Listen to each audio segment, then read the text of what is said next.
is going to be the vanguard of a movement that will work tirelessly every single day to elect our nominee, Donald J. Trump, as the 47th President of the United States.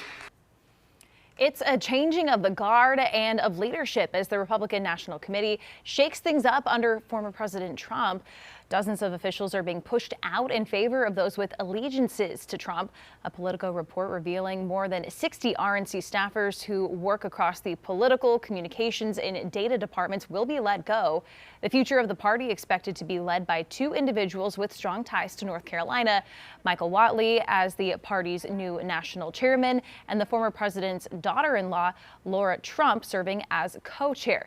We're joined now by Chief Legal Analyst Kali Frodes to help make sense of these changes, and they're pretty significant because we are in the thick of election season. But why the changes right now, and why so many staffers? Changes. They're calling it a bloodbath. That's what folks are saying. You really remove some of these 60-plus people, most of them senior officials.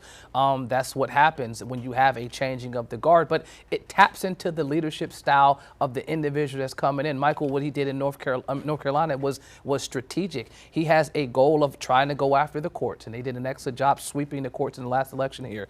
He went after going after controlling the both House and the Senate. They did an excellent job of that. They couldn't get the governor's office, but in doing that, he showed that my strategy can be a successful one.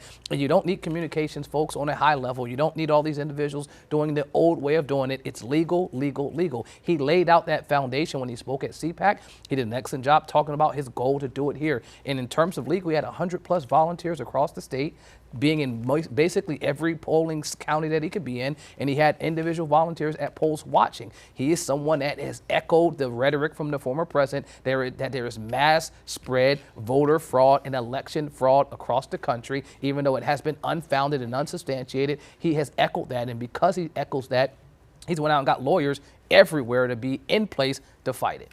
Well, and these two who are now going to be chairs and co-chairs, they have very close ties to the president. One is a family member.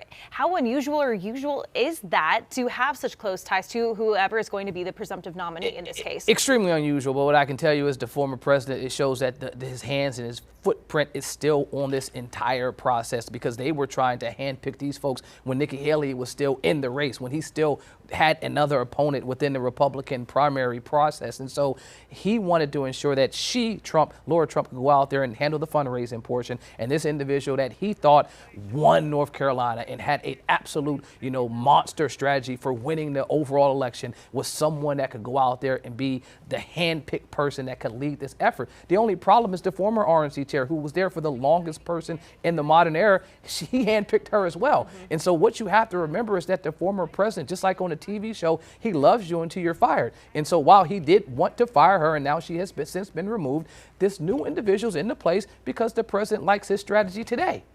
However, he may not like his strategy tomorrow. We'll see. And we'll have to see how that plays out for the future when Trump is no longer, in the political sphere. Kali, thank you.